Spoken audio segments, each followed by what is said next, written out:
किसान की घड़ी प्रेरणादायक कहानी। एक दिन की बात है, एक किसान अपने खेत के पास स्थिर अनाज की कोठी में काम कर रहा था। काम के दौरान उसकी घड़ी कहीं खो गई। वो घड़ी उसके पिता द्वारा उसे उपहार में दी गई थी। इस कारण उससे उसका भावनात्मक लगाव था।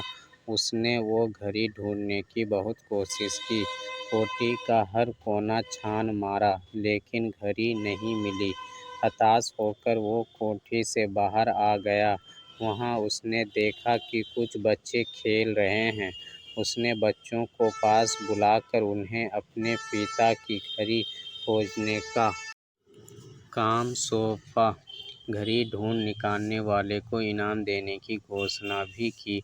इनाम के लालच में बच्चे तुरंत मान गए।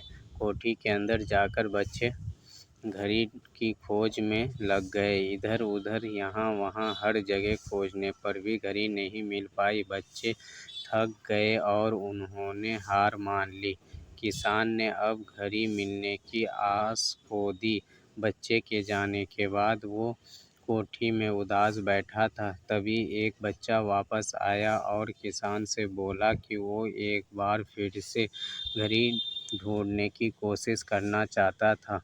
किसान ने हामी भर दी। बच्चे कोठी के भीतर गया और कुछ ही देर में बाहर आ गया।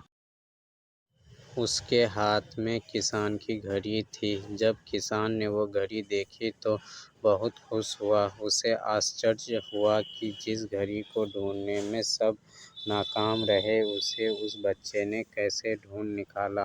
पूछने पर बच्चे ने बताया कि कोठी के भीतर जाकर वो चुपचाप एक जगह खड़ा हो गया और सुनने लगा। शांति में उसे घड़ी की टिक टिक की आवाज़ सुनाई पड़ी और उस आवाज़ की दिशा में खोजने पर उसे वो घड़ी मिल गई। किसान ने बच्चे को शाबाशी दी और इनाम देकर विदा किया। सीख: शांति हमारे मन और मस्तिष्क को एकाग्र करती है और ये एकाग्र मन स्थिति जीवन की दिशा निर्धारित करने में सहायक है।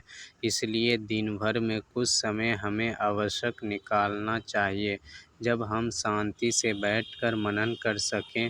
अन्यथा शोरगुल भरी इस दुनिया में हम उलझ कर रह जाएंगे। हम कभी न खुद को जान पाएंगे, न अपने मन को। बस दुनिया की भेड़ चाल में चलते चले जाएंगे। जब आँख खुलेगी तो बस पछतावा होगा कि जीवन की ये दिशा हमने कैसे निर्धारित कर ली। हम चाहते तो कुछ और थे, जबकि वास्तव में हमने तो वही किया जो दुनिया ने कहा। हमने मन की बात सुनने का तो हमने समय ही नहीं निकाला।